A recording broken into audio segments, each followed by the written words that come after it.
லா வந்து ஒரு குழந்தை மாதிரி. இன்ஃபேக்ட் புதுசாக ஒரு சட்டம் போட்டான், அது கொஞ்சம் டெவலப் பண்ணணும். எப்போ டெவலப் பண்ணணும்னா, ஒரு பிரச்சனை வந்ததுக்கு அப்புறம் தான் தெரியும், ஓ இதையும் நம்ம சேர்த்தணும்ல அப்படின்னு சேர்த்துவாங்க, ஆட் பண்ணுவாங்க. அப்ப அப்படி இருக்கிறப்பங்க ஃபர்ஸ்ட் முதல்ல அவங்க அதிகமாக கான்சன்ட்ரேட் பண்ணது இந்தியாவில் விமன், நாட் மென். ஒரு பெரிய ஒருத்தர் வசதி இல்லாமல் இருந்தாலோ இல்லை கொஞ்சம் அபியூஸ் பண்ணப்பட்டாலோ அவங்க குழந்தைங்களால அது ஒரு பெரிய பிரச்சனை இல்லை. அப்பாவும் மகனும் சங்கடம் அப்படின்னா, அதுவே ஒரு விமன் யங் விமனா இருந்தாலும் சரி, மேரேஜ் விமனா இருந்தாலும் சரி, அவங்க எல்லாம் முதல்ல காப்பாற்றுறதுக்கு தான் அந்த முதல்ல அந்த வேர்டு எல்லாம் அதிகமாக இருந்துச்சு. அது ஃபர்ஸ்ட் வர்றது protection of woman from domestic violence act 2005. Domestic violence அதிகமாக பாதிக்கப்படுறது யாருங்க? விமன். சைக்காலஜிக்கலா பாதிக்கப்படுறது யாரு? அப்படியா? வேற ஏதாவது சொல்லுவீங்க? அது கொஞ்ச நாள் கழிச்சு முதல்ல அவங்க வந்து விமன் தான் பாதிக்கப்படுறாங்க. அப்புறம் அவங்க தெரிஞ்சுக்குவாங்க, they know how to handle him. அது ஒரு பையன் குழந்தையில வந்துட்டு முன்னோர் ஒரு டீம் சேர்த்துக்குவாங்க.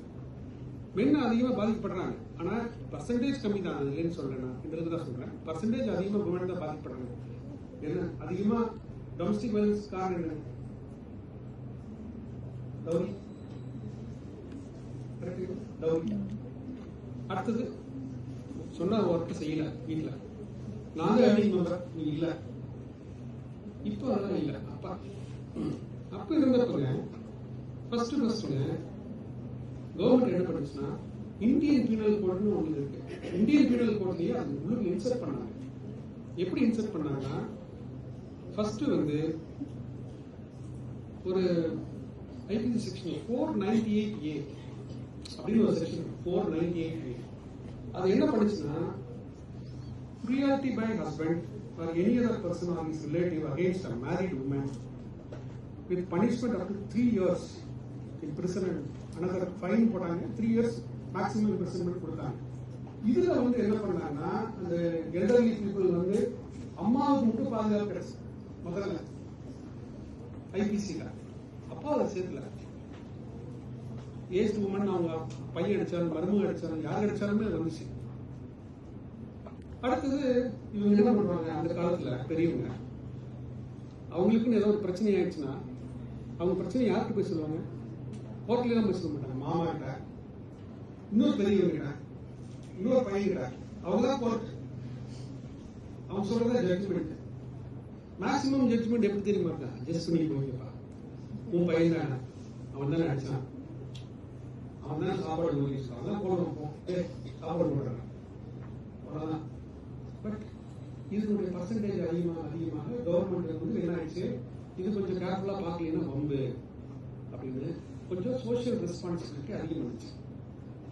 அப்ப இந்த சோசியல் ஜஸ்டிஸ் என்ன பண்ணுச்சுன்னா, சிலதெல்லாம் முழுக்க கொண்டு வரலாம்னு கொண்டு வந்தது. என்ன அடுத்தது IBC 323.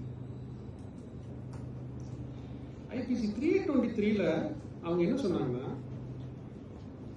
Voluntarily causing hurt to another person, any person, be your father, grandfather, neighbor, யார் இருந்தாலும் வருது. ஆனா அதுல இவங்க இன்செப்ட் பண்ணி விட்டாங்க பெரியவங்கள.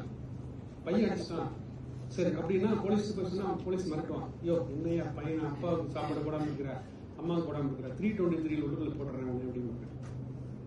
அப்போ கொஞ்சம் த்ரெட்டிங் ஃபேக்டரா இருந்துச்சு. அதுக்கப்புறம் 506 ஐபிசி. இந்த 506 என்னன்னா, ஆக்சுவலா பசங்க வந்து பெரியவங்க த்ரெட்டன் பண்றது என்னட்டு சொத்தெல்லாம் எழுதிக்கூடாது. இப்போ உதாரணத்துக்கு வந்து பார்த்தீங்கன்னா, உங்களுக்கு தெரிஞ்சவங்க வீட்லேயே இருக்கும், சொத்தை எழுதிக்கூடாது. 2 பசங்க இருப்பாங்க. அப்போ அந்த காலத்தில் பசங்களுக்கு தான் சொத்து, பெண்களுக்கு கிடையாது. தெரியுமா உங்களுக்கு? மேக்சிமம் வந்து இந்து சக்ஷன் ஆக்ட்ல, இந்து லால பெண்களுக்கு சொத்தில் பங்கு ரொம்ப ரொம்ப குறையும். ஏன் அப்படி பண்ணாங்க தெரியுமா? ஏன் குறைச்சாங்க? ஏன் லேட் பண்ணாங்க? ஏன் லேடிஸ் கம்மி பண்ணாங்க? இதெல்லாம் ரீசன் சொல்ல முடியும்? சொல்லுங்க, கரெக்டாக தான் சொல்லுங்க. மேரேஜ் அப்ப டவுரியும் கொடுக்குறோம், திருப்பியும் சொத்துலையும் பங்கு கொடுக்கணுமா? அருமையான ஒரு எக்ஸ்பிளனேஷன் வந்து ஜென்ஸ் கண்டுபிடிச்சது. அதை நான் சொல்றேன். அது எவ்வளவு மடத்தனங்கிறத சொல்றேன். ஏன்னா நீங்க எல்லாருமே அதை முக்கியமா தெரிஞ்சுக்கணும். சொத்துன்றது வந்து ஒருத்தருக்கு இருக்குதுன்னா அவங்க பையன் வந்து அதை வச்சுக்குவாரு, பிள்ளைக்கு வந்து பணமும் டவுரி நகையெல்லாம் கூட காட்டி விட்டுருவாரு. ஆனா இவங்க கொடுக்குற போர்ஷன் வந்து பாத்தீங்கன்னா அவர் வச்சிருக்கிற சொத்துல 1/10 கூட இருக்காது. இவங்களுக்கு நியாயம் வர வேண்டியது 1/3 வரணும், இல்லை ஹாஃப் வரணும். ஆனா வராது. அப்பப்ப நீங்க வந்து சாப்பிட்டு போலாம், எல்லாரும் சாப்பிட்டு போலாம், சொத்து மட்டும் தான். அப்போ வந்து என்ன பண்ணாங்கன்னா முதல்ல இந்தியாவிலேயே வந்து இதை வந்து ஒரு இதாக எடுத்துக்கிட்டு ஒரு இஷ்யூவா எடுத்துக்கிட்டு முதல்ல ஒரு சீஃப் மினிஸ்டர் ஒருத்தர் இதை அட்ரஸ் பண்ணார். பெண்களுக்கு சொத்தில் சம உரிமை உண்டு ஒரு அணி வச்சார். யார் அவர் பேர் தெரியுமா? யாருங்க? கை தூக்குங்க. எல்லாத்துக்கும் நீங்க தானா? உங்க பேர் என்ன? டாக்டர் கலைஞர். அவர் தான் ஈக்குவல் ரைட்ஸ் கொடுத்தார். அவர் பெண்களுக்கு நிறைய பண்ணியிருக்கிறாரு. அதுல இது ஒண்ணு மேஜர்.